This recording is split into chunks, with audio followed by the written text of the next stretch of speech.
I kind of look at Bitcoin as almost analogous to Ephesians 6 with the armor of God. And we have to put on that armor and project that into a world that wants to seek and destroy us. Not just spiritually, but physically in terms of our time and energy.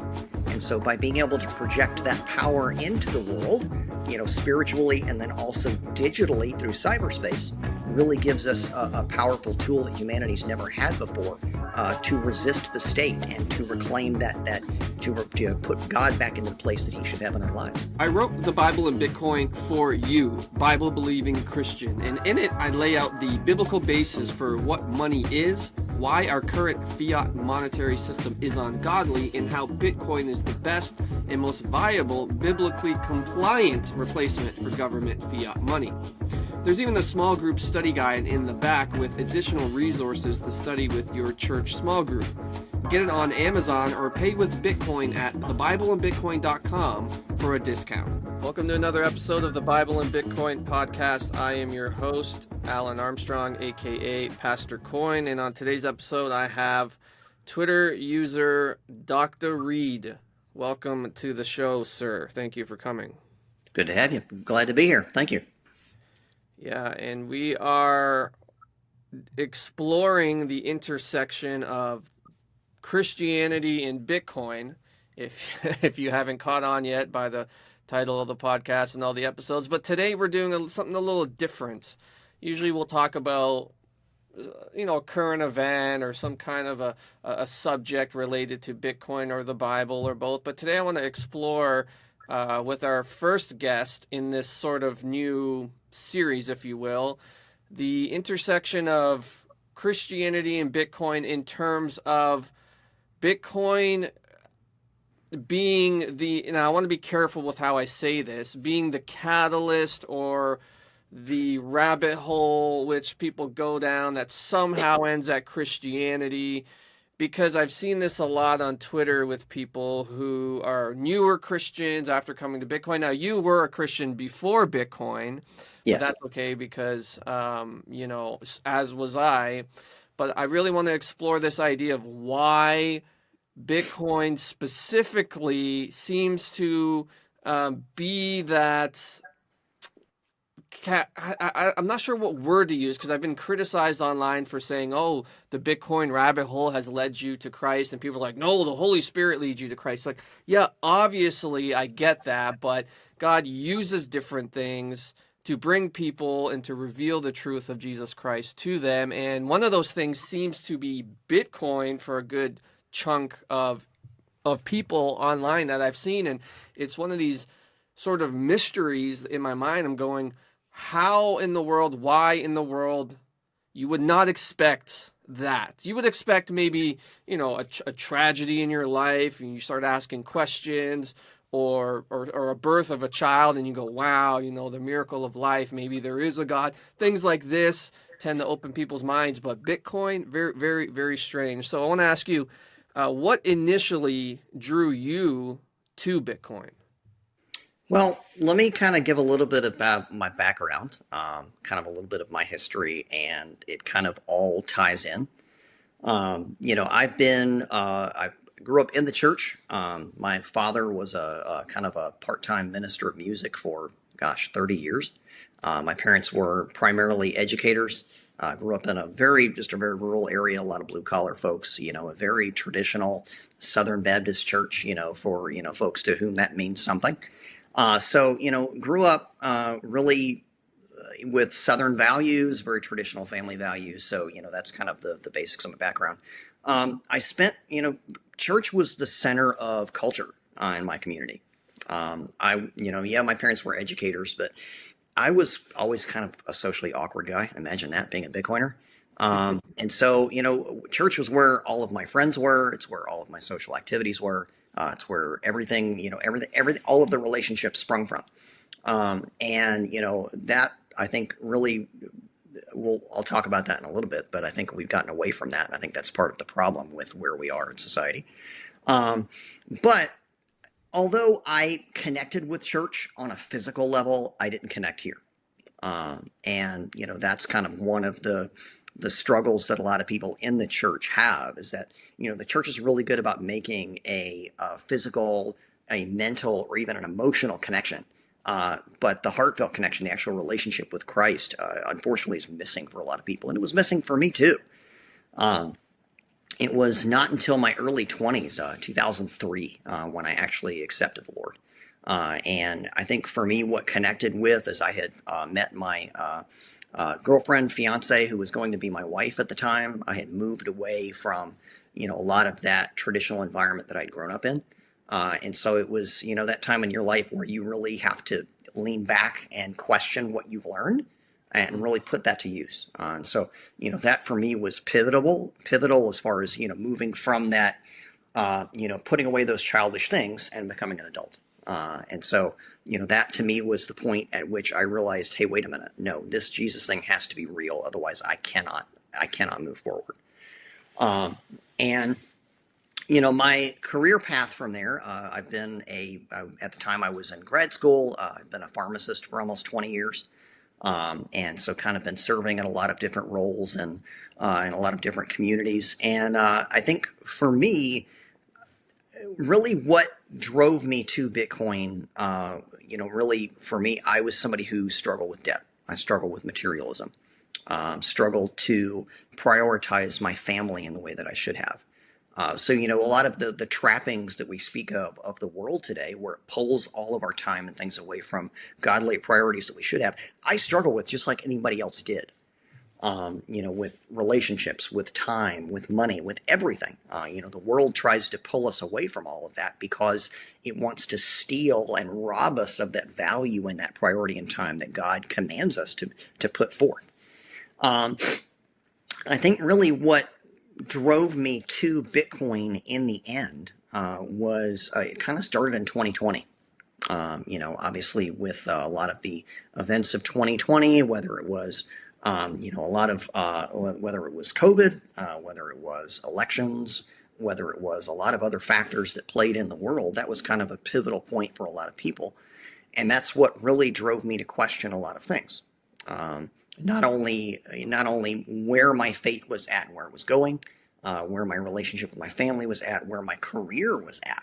And so that was the pivotal point for me of, really searching out to kind of find, what the source of truth was. Obviously, we know the Word of God is truth. But, when the world goes crazy, sometimes, it requires a lot of faith and it requires a lot of searching to connect, with what God is doing in your life, what God's doing in the world, with, what you're going through in that particular moment in time. And for me, I think really my orange pill story, if you will, is I can only describe it as an act of God because there's really no other explanation for it. I didn't have anybody in my life that came to me. I didn't have a book that was dropped in my lap. I didn't, for me, it really was hearing people dissing it. I remember very vividly, doing what I used to do and having the TV on after the election.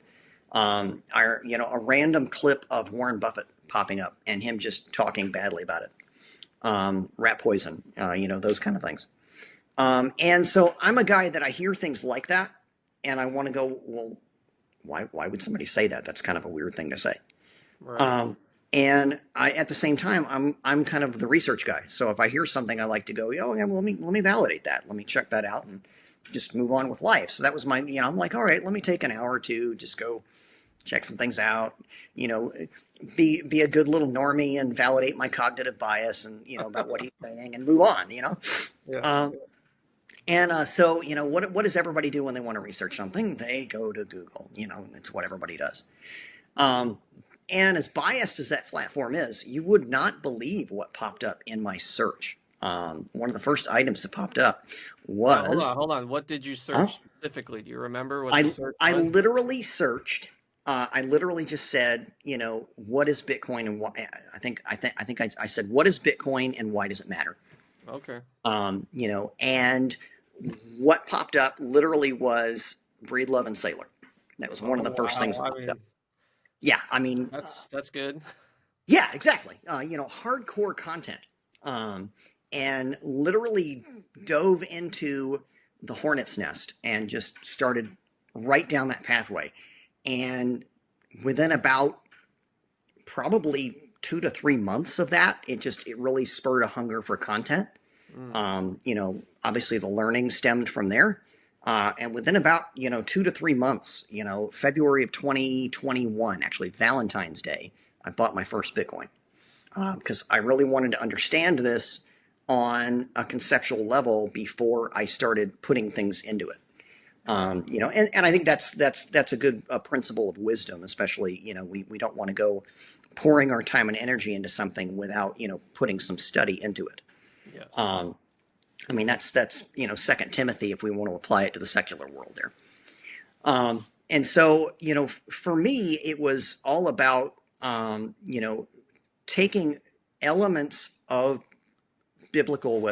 elements of the Bible, whether it be stewardship, whether it be honesty, whether it be transparency, whether it be, whether it be having an anarchic model of society, whether it be, you know, trying to reinforce a lot of those godly principles is what really strengthened my conviction there. So kind of my finding Bitcoin story really is serendipitous, and I kind of give, credit to the Lord for pointing me in that direction. When you started down the rabbit hole, my experience was I wanted to tell a lot of people about this. I don't know if that's just my personality or what, but what was your experience like when you were discovering these principles and Bitcoin? And I mean, it can be really exciting. It's very new. It's very fresh, refreshing. Did you keep it to yourself at first, or were you just blasting it on the hilltop? And if you were blasting it on the hilltop, what was the reaction like from fellow Christians? Well, I think everybody kind of goes through, especially, everybody goes through that Bitcoin evangelism phase, where they want to orange pill the world. And, especially being a Christian, that kind of compounds that, because obviously obviously you think about, the Great Commission. And so, go forth and make disciples of all nations. Well, here we are with this other piece to this puzzle that connects in Christian values, and so your mind's exploding when you're thinking about it in that context. And I did that. I went out and tried to orange pill the family, orange pill the friends, orange pill the church. Here we are, 4.5 years later. I orange pilled a friend within a couple of months, and he and I are pretty close as far as talking about things. But it took a couple of years with my parents. In fact, I think I just finally, they finally capitulated here a couple of months ago. My mother-in-law, the same, who lives with us. So, but to be honest with you, my friends, my colleagues at work, my church, it's still crickets. I've had those discussions, at least on a surface level, trying to connect, biblical values to kind of pique the interest, if you will. But, still no movement. And, I think that although I can understand it from a normie mindset, I think that there's some dangers there, that the church is really missing out on a powerful tool here. Okay, I have to ask you because you mentioned your mother-in-law. My mother-in-law Mhm. works at a bank, and she's not really been hostile to Bitcoin. She's kind of just been observing and whatever through it all. And she finally capitulated as well and bought some, but it was like near the top in December. And I thought, oh man, this is a local top signal. We're going down from here. She finally bought. Did your mother-in-law buy around that time too? My mother-in-law, sorry for the cheesiness of the message. She's one of the godly Proverbs 31 women in my life. So I'm very thankful for her. And she actually lives with my wife and I here. And she came in. I gave her a copy of your book, The Bible and Bitcoin, or Bitcoin and the Bible. And she connects everything really back to biblical values. A very diligent lady. So when she read that, she actually, I said, take your time, come to me with questions. I'll be happy to help you. Hmm. And she came to me about a month or two later and says, I don't fully understand this, and I don't really know that I need to, but I feel like I need to own some because I feel like it's honoring to the Lord. And I said, Hmm. okay. And so, whenever she has the ability to, she'll throw some money my way and says, hey, can I buy more Bitcoin? Absolutely. I'll take care of it for you. That's good. So, That's good. and it's a similar story with my parents. My dad came to me last December, kind of what you said with that local top signal. And they got started as well. So it's kind of given me the opportunity to become kind of a custodian for the family.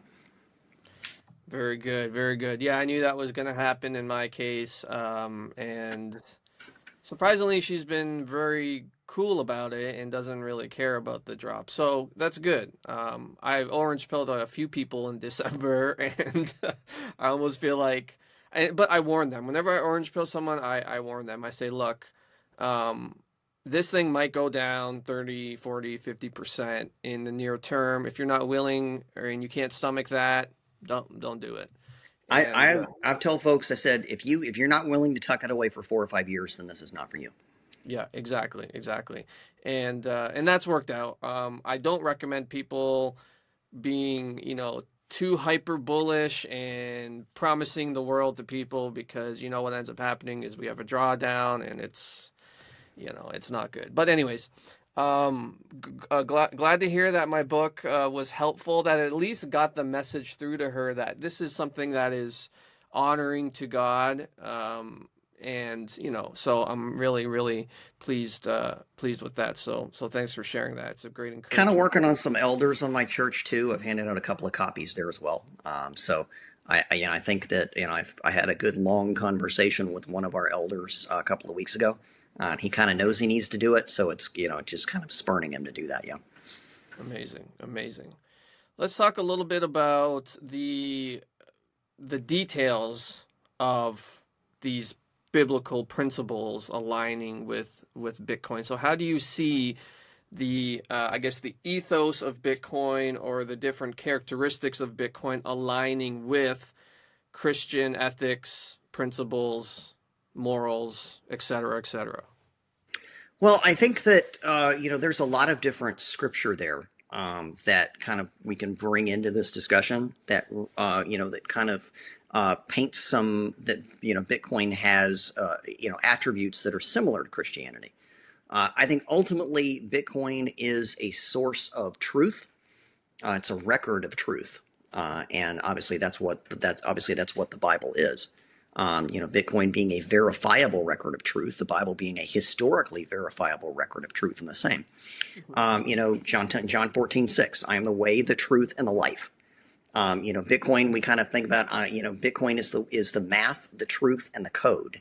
Mm, So we've got, different attributes that are there that align with biblical principles.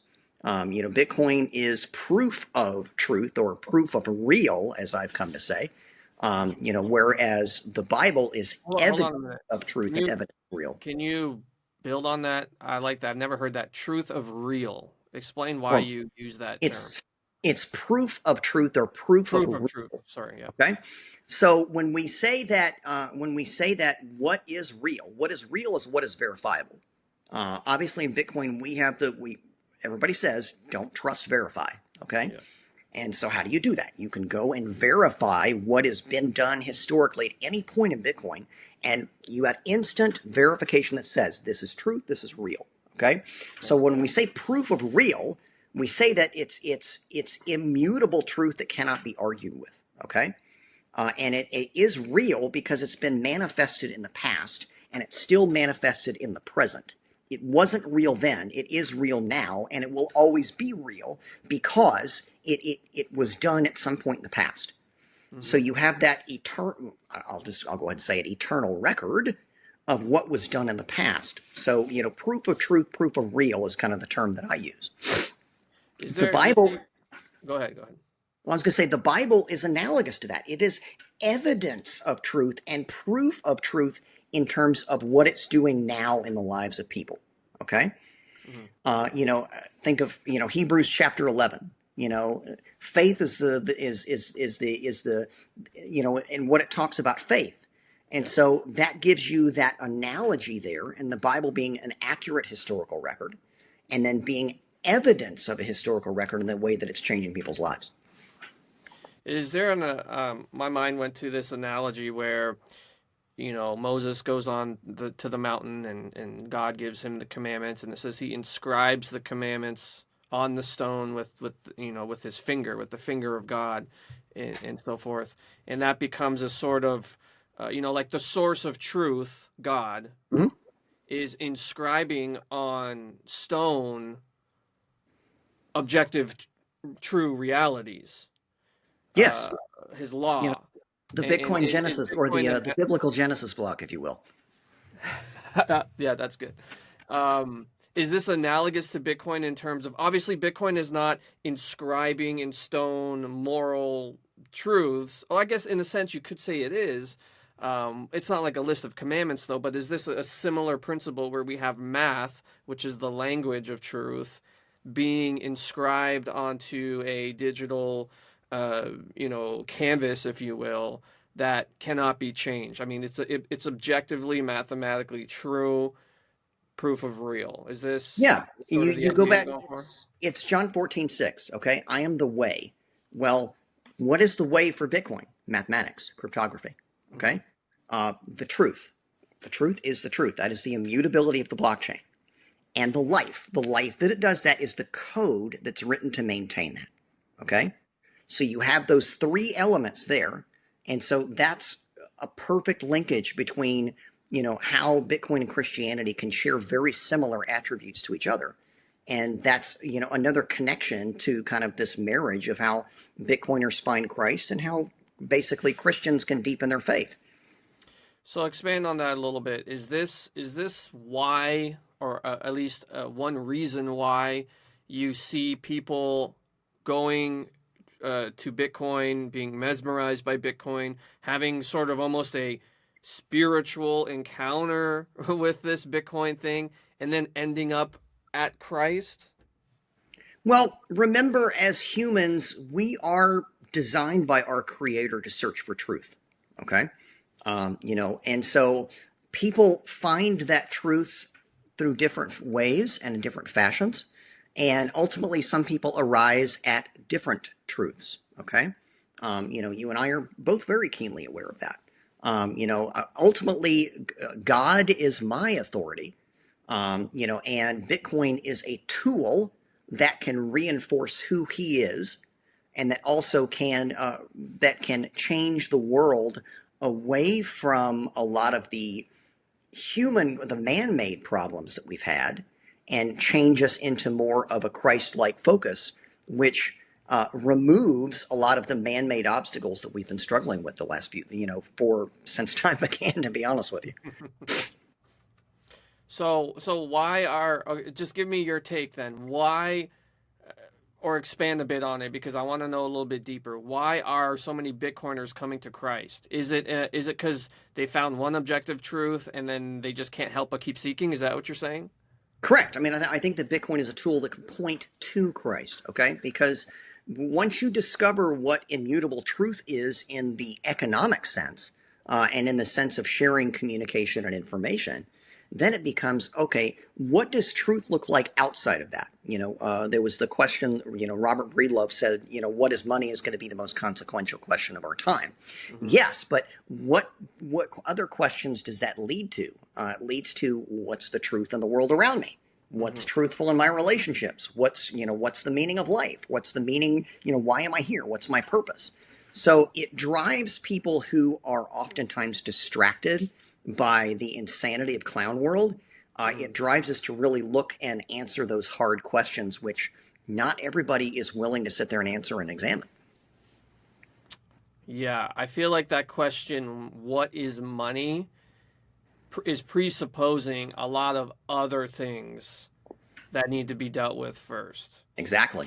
You And can't really start with money. You got to go a lot deeper first before you get And there. from a Christian perspective, if you examine even just that basic premise, then you have to go into, so many different scriptures, look at, value, they look at time, they look at effort, They look at, who and what you're serving. They look at, where does the money come from?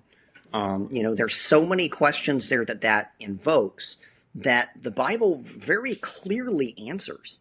And the problem is that, a lot of Christians, even a lot of churches, are completely missing the messages behind what those scriptures are teaching. Yes, yes. Yeah. And it's tragic because there's so much depth and so much practical knowledge in the Bible for us today when we're dealing with this. It's no mistake that when Jesus is talking about money, he's always connecting it with, who are you serving? Right? He says you cannot serve both God Matthew and chapter money. 6. Yep. Mm-hmm. Yeah, and when he's talking with the Pharisees about taxes, it's the same thing. People read that and they go, "Well, Jesus is telling us to pay taxes." Well, you missed the main point. Right? Jesus didn't bring it up. It wasn't Jesus that went to the Pharisees and asked, "Hey, what do you think about taxes?" It was the Pharisees coming to him and saying, "Is it lawful for us to pay taxes?" And Jesus brings it back to really that fundamental principle. What he was saying to them is, who are you serving? Give to Caesar what is Caesar's, and to God what is God's. What he's trying to communicate to them is, by you even asking this question, you've missed the point of existence. You don't start with money, because then you end up in idolatry, serving man. You have to start with God, and from there build out, and only then can you, I believe, answer the question, what is money, with any meaningful truth. I've always viewed that interaction between Jesus and the Pharisees there in that reference. Jesus always knew that he was being trapped, because that's really what the Pharisees did. They were trying to trap him in catch-22s. So I kind of envision Jesus almost giving a sarcastic response. When they ask him, is it lawful to pay the tax? And he says, whose face is on the denarius? He actually calls them hypocrites first. Yes, exactly. And so he's saying, give to Caesar what's Caesar. I don't really care. Yeah. Render to God which is God's, and that's the point. If you think about in the historical context, up until 2009, all money was state issued. It was government issued. And so, Jesus doing what he did, and in full compliance with 1 Samuel chapter 8, was anarchic in the way that he answered that question. It doesn't matter what the state asks you to do. Money is not the object here. The object is your soul and your devotion, to Christ. That's what he was hitting on there. Exactly. And when we understand that truth fundamentally, then we can start talking about money, because then we're in the right framework. Then we're working within the right biblical, framework. I think is the best way to say it. Because if you're not in that frame, then you're outside the frame with the Pharisees, and that's a status mind. And it's no coincidence, I believe, that when Jesus was on trial, the Pharisees cried out, "We have no king but Caesar." Because remember when Pilate asks, "Should I crucify your king?" And they say, "No, we have no king but Caesar." It's like, well, no, you have no king but Caesar. And that's exactly what Jesus was telling them back in, I think, Matthew 22, when he was talking about, the coin and so forth. He was just exposing, no, you guys, your king is Caesar, so you pay unto your king what is his.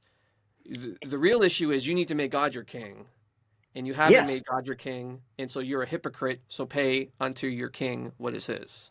The beauty of that is that all of that was prophesied. Right. That he would be rejected by his own, and I think that's even more of a portrait of the amazing redemption story that is. But no, you're right. I mean, it's you have so many congruencies in the Bible. We mentioned Matthew 6 a little bit ago. I mentioned 1 Samuel chapter 8. And even if you take it even to, Matthew 22, where Jesus issues his two great commandments.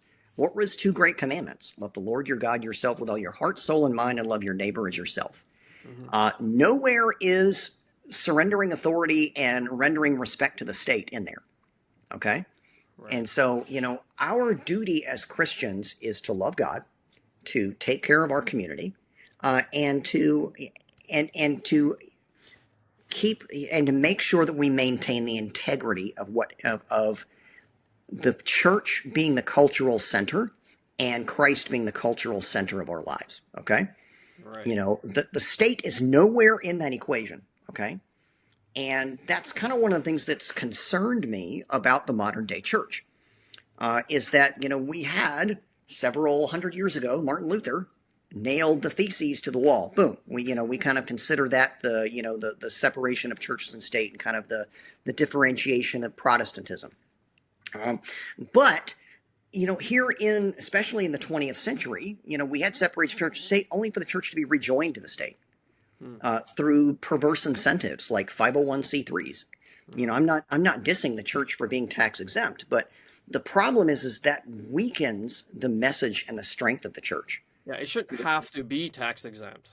Exactly. Yeah. It's domesticated us. It's turned us into, to where we are, propaganda centers for the state. So many churches are, doing patriotic things. Not that that's bad, but our focus should be on God and people, not on what the state wants to do for us. And so it's focused on, it's what's led the church to focus more on like social engagement and becoming what I call Sunday social clubs, rather than being good Bereans and just teaching the word. Yeah. Whenever people bring up the tax stuff and they say, "Oh well, churches should pay taxes and this tax exempt," and my response is always, "I think everyone should be tax exempt."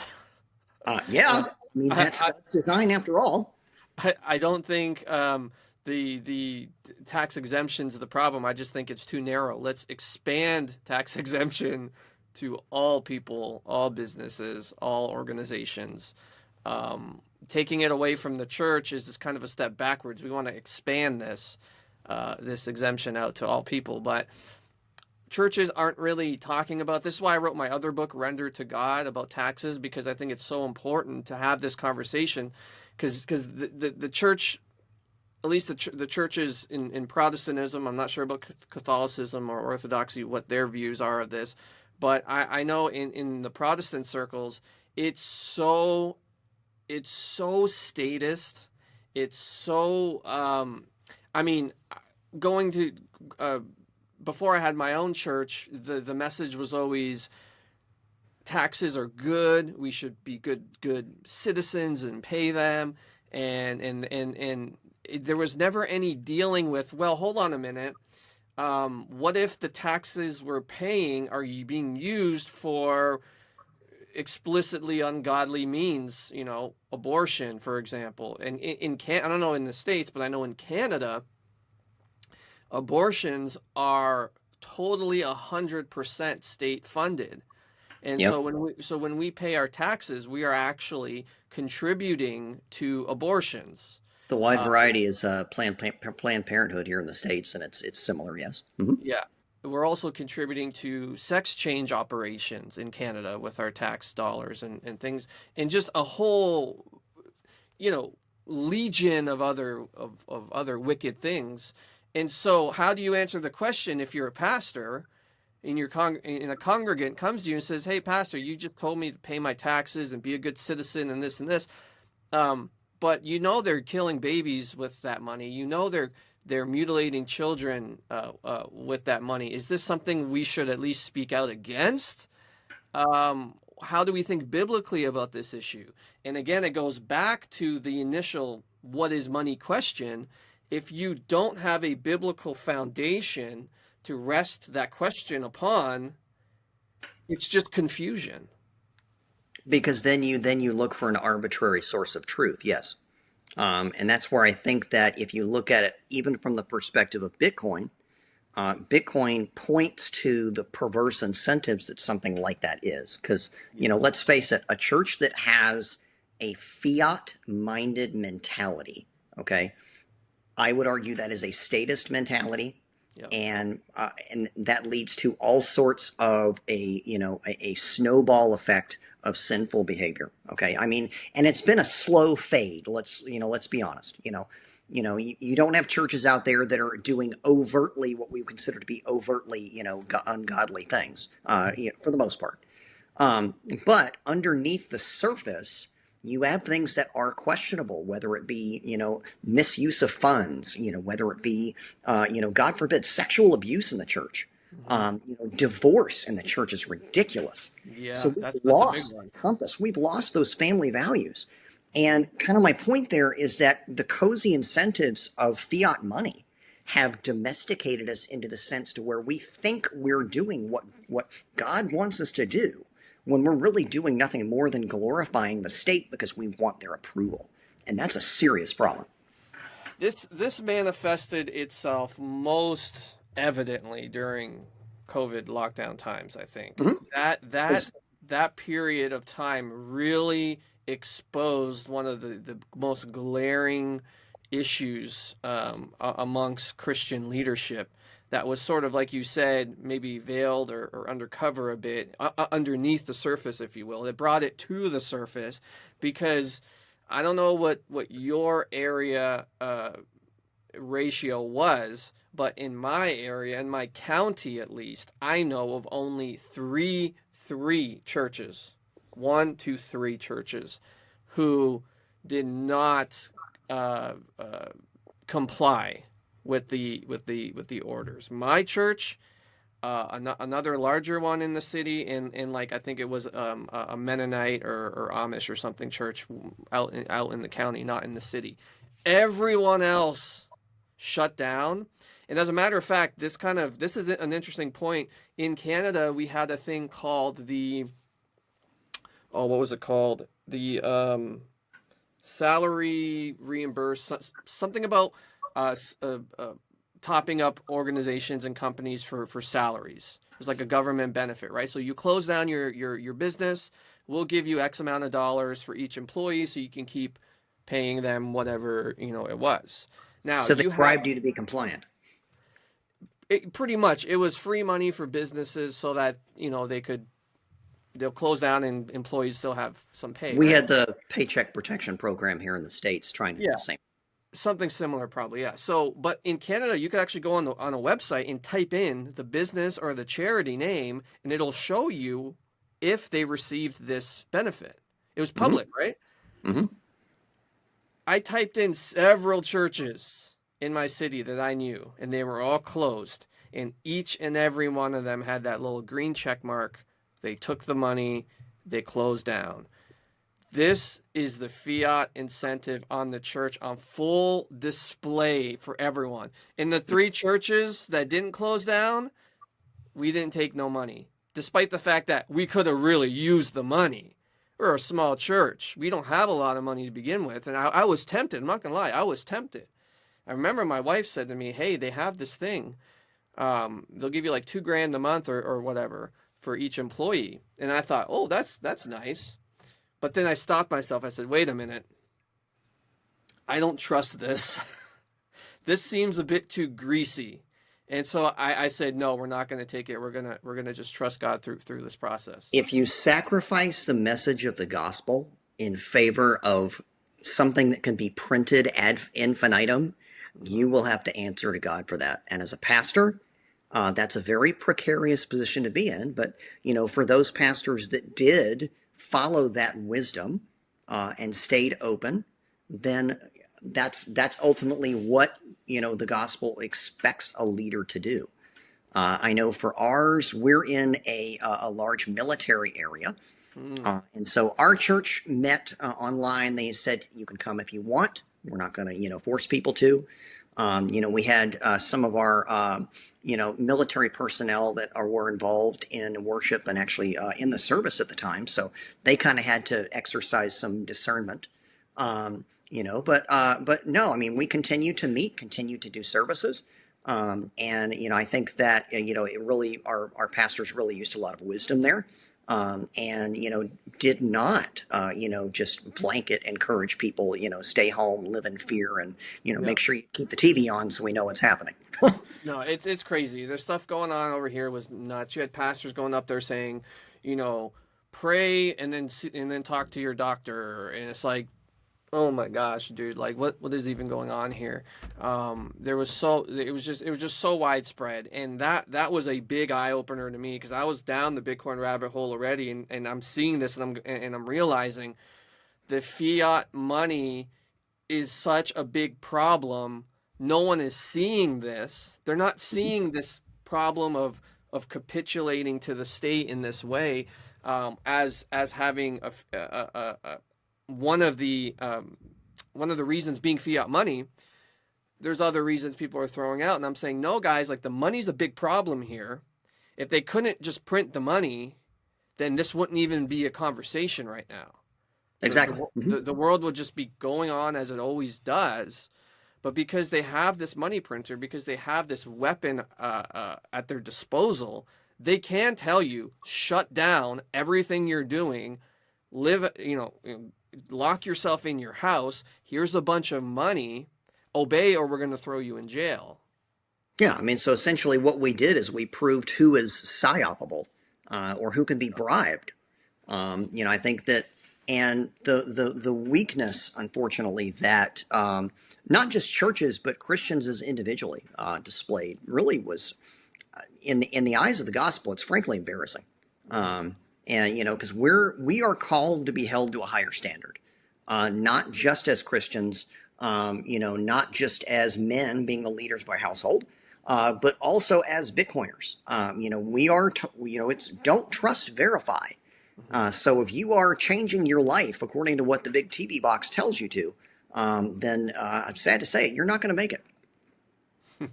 COVID, I think, was the first pandemic, air quotes for those listening, where the church actually ran away from the sick and not towards the sick. And I read that in a book. I forgot who released this book right at the beginning of this whole thing. But it was sort of a history of different pandemics and the church's reaction. And every single one of them, you've seen the church rushing into the hospitals, into the sick areas to help the sick, opening their doors for the sick. But this was the first one where we actually did the opposite. And I think that's very, very telling. Yeah, I mean, 1 Corinthians 15:58. Therefore, my dear brothers and sisters, stand firm. Let nothing move you. Always give yourselves fully to the work of the Lord. Mm, What happened? yeah. And we're gonna and they'll have to answer for that. God will not hold them blameless for that. Yeah. So, one last question here for you, and I think it's helpful. It will be helpful for people listening. If there's a person who is in the Bitcoin rabbit hole, hardcore Bitcoin, they're flirting with Christianity, they're looking at Christianity, they're sympathetic to it, but they haven't yet been able to cross that line and say, "Yep, I'm in 100%. Jesus is Lord." What would you tell them? I would tell them to think about this, is that Bitcoin is an ultimate record, is the proof of real for where we are at. Okay? But as we've shown, really the only two scarce things in the universe are our time, and then there's only 21 million Bitcoin. Okay? I know there's the old fiat world mentality that the only things that are certain are death and taxes. No, we're going to take this positive. There's 21 million Bitcoin, and I'm only here for so long. Okay? Yep.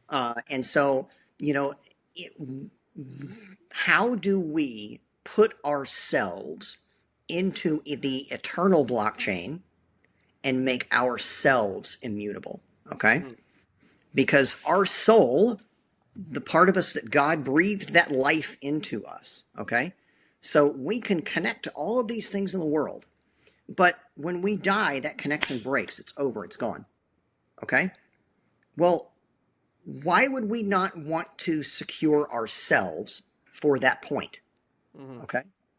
So, but here's the beauty of the gospel is that between when you have a relationship with Christ, okay, that is your eternal wallet, if you will. You've got that private key that only you and God know. You have an opportunity to connect with the absolute 100% creator of the universe. Not only that, have a personal relationship with him that you can talk anytime you want. Okay, that's to give the Bitcoiner analogy, that would be you being able to text Satoshi and talk with him anytime you wanted to. That would be amazing from a Bitcoiner's perspective, the wealth of knowledge and information that you could share there. Christianity offers that. It's a gift. We can't do anything to accept it. It's literally given to you and presented to you. Okay? And the fact that we can have that, we can be a part of that without having to have any, precondition. In fact, literally, we can't precondition ourselves. We don't have to necessarily, you can't buy a spiritual hardware wallet. You can't, buy spiritual, currency and store it. Jesus just says, come. That's it. That's the message. And from a Bitcoiner, Bitcoin is kind of the Christian's Martin Luther moment. This is our opportunity to, cull out the lukewarm, as Jesus said, to empower, really growing his kingdom by avoiding all of those cozy entrapments of fiat money that we went into. We can reclaim kind of that position that we are called to have as the social, cultural, and, civil governance center, and our responsibility for administrating social justice. Here we are. The church is supposed to be the center for charity and missions, for all of these things in the community. And Bitcoin really empowers the church to reclaim that, to move away from the domesticated perversion that the church has become, to reclaim a lot of that anarchic position that God calls us to be in, really to serve him and to serve each other. Right. Your kingdom come, your will be done on earth as it is in heaven. Correct. Not ours. Yeah. And I think Bitcoin aligns with that prayer. And when I pray that prayer, often I find myself praying, I don't pray for Bitcoin. It's computer software. That's ridiculous. But I pray for the success of Bitcoin, that the ideals of Bitcoin would, blanket the whole world so that people would have a free and fair money, and so that there would be no corruption in the money any longer. And so when I pray, your kingdom come, your will be done, I believe Bitcoin's ethos aligns with that. And it's Agreed. It's why I'm a Bitcoiner is because I'm a Christian. Yeah, agreed. I think that, as the church, we have to take power back. I think that Bitcoin gives you the ability to project power into the real world. I kind of look at Bitcoin as almost analogous to Ephesians 6 with the armor of God. Mm-hmm. And we have to put on that armor and project that into a world that wants to seek and destroy us. Not just spiritually, but physically in terms of our time and energy. And so by being able to project that power into the world, spiritually and then also digitally through cyberspace, really gives us a powerful tool that humanity's never had before to resist the state and to reclaim to put God back into the place that he should have in our lives. Yeah, and another beautiful thing is it's peaceful. Exactly. It's a weapon of peace. I completely agree. This is a transition where it can be peaceful. We don't have to pick up arms. We don't have to start a civil war. We don't have to overthrow the government. We can just simply transition to Bitcoin and starve the beast in a peaceful manner. Mm-hmm. And I think once people get that, then it's game over. It's off to the races. But the vast majority of people aren't there yet. So there's a lot of work still to be done. Mm-hmm. Agreed. Well, Dr. Reed, thank you so much for coming on this episode. It's been great to speak with you. A lot of good stuff, very encouraging. So share with the people where they can find you. You can find me on X at PharmDBTC, PharmDBTC. And I'm also in a few groups on Telegram, kind of littered around. So, but yeah, mainly on X is where you can find me. All right, go check him out, give him a follow, and until next time, grace and peace. Your family, your nation, and your world needs strong men. The devil wants men weak, emasculated, and addicted to porn. This is why I designed the Slaying the Beast course to help men take back the dominion porn stole from them. This course will help you discover your identity as God's image, how porn leverages and twists that against you, and how with God's help you can turn the tables on the beast and live free. There's also access to a Discord server where you can have fellowship with others in the fight. You do not have to wait any longer to conquer this beast once and for all. Go to lifegiverchurch.net to get started today.